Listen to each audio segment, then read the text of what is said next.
I think we have to be realistic. Even if manufacturing were able to turn on like a light switch, it's going to take a bit of time for demand to creep up and get back to that full employment.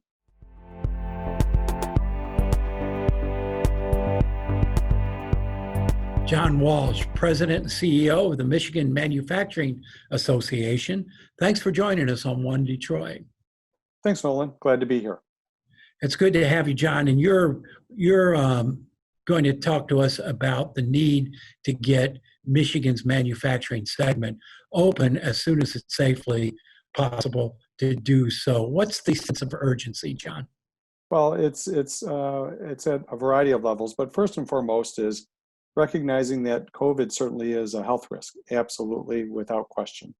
But it's also an economic risk, and the longer that people are not working, it's a threat to their household income, as well as the state's financial viability and the nation. So getting folks back to work safely is critical. And turning a plant back on, not as simple as throwing a switch, is it, John? No, it takes a bit of time. So you're going to want to bring some folks in. The machines have been idle in some of the plants. They need to be really at a simple level. They have to be kind of greased up and ready to go. They need to warm up. Employees are going to have to come back a little early to learn and be trained on what might be a different looking floor or procedures to affect social distancing. So get people comfortable and then they can get started. These plants are going to have to be redesigned in many cases to allow for safe operations. New protocols put in place, new layouts, as you said, to allow for social distancing. Personal protective equipment needs to be ordered and distributed and put in place, right? That's correct. And what our manufacturers are following is there are already recommendations from the CDC and from OSHA that are easy to understand and effective. Now, for a good Republican like me to willingly say a federal agency is a good thing is always kind of different, a little humor intended there. But I'll tell you what, they've done a nice job. It's pre-screening, it's social distancing, it's the use of personal protection equipment when you can't affect the social distancing, training, communication, and then an administrative plan. Now, there's a lot of details behind all that, but those concepts are simple and easy to understand, and they can be implemented. So you have some examples to follow. About half of your 1,600 members at the MMA are up and running still. They're making products that are deemed essential. What has been their experience throughout this pandemic, and how have they been able to protect their workers?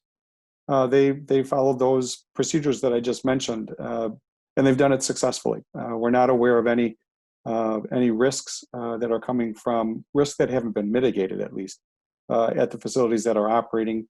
They appear to be operating safely. We're not hearing about an outbreak at this particular facility or that facility. So it appears here and across the country where manufacturing is operating that by using these procedures, they are safe. So you believe manufacturing could be a safe enterprise, and as is being demonstrated in a number of factories, it is a safe enterprise. But what sort of things need to happen to give workers confidence to return? Should there be some sort of state inspections of plants and factories?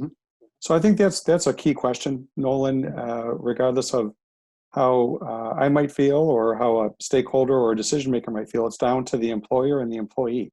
Are they capable and confident? And manufacturing has always been able to mitigate risks. It is inherently a situation where danger exists. Plant stamping plants and all that goes on in the manufacturing facility. So it's that communication between the employer and the employee that's key.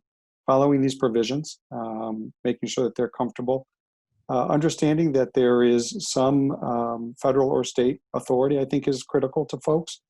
I would maintain that I think that we have sufficient oversight capabilities with OSHA and MyOSHA, but we're in conversations with MyOSHA to talk about what their role might be, perhaps slightly larger to go after these new safety issues.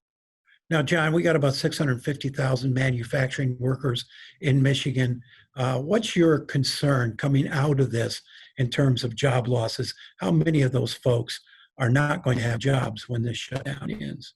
So it's tough to say a number, Nolan, simply because we don't maintain that kind of data. Companies are not always willing to share with you what their intentions are or where they're at exactly, whether they're a member of MMA or not.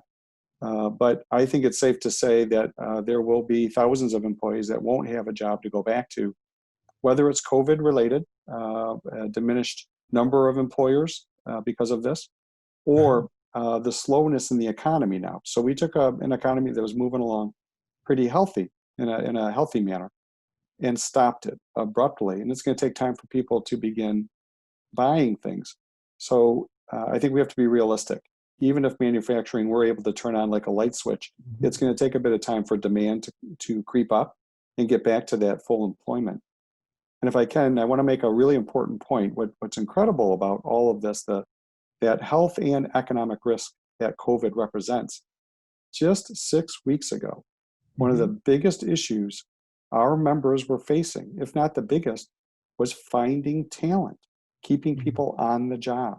And now we're going to be in a situation where they may not be able to call all of that talent back. Now, John, one of the concerns I know you've expressed is that manufacturing in other parts of the country and other parts of the world, those engines are starting to start or to restart. And orders are coming in to Michigan manufacturers who can't fulfill them because their plants are closed. What's the risk of that? It's a very real risk. What we're hearing from our members that are in a non-essential industry, but they're still having orders to be filled. We have some that are in the supply chain for the RV industry, for instance. That isn't an essential industry, but it is operating at full force in Indiana, a state that has reduced some of its restrictions. And they're facing a work order, purchase order. And they have to make a decision, and sometimes the order comes with the command that you will do this, or you'll face the contractual penalties that we have, or I may have to go somewhere else. Those are very real situations and troubling for manufacturing that's trying to do right under the executive order, but still maintain their business. So, John, what do you need at the Michigan Manufacturers Association? So we're continuing our dialogue with the governor's office, and we will answer every question that she and other decision makers have about safety. What we would like is just a clear idea of when and how. Let us know the date that we make you comfortable to move forward, and how is it going to be? Can we have a week to get tuned up and then start? What we're hoping for is maybe that kind of a message this week. Please get started. I'd like to have manufacturing fully operational May 15th. Just making that date up, but that'd be a good message for us. Find more at onedetroitpbs.org or subscribe to our social media channels and sign up for our One Detroit newsletter.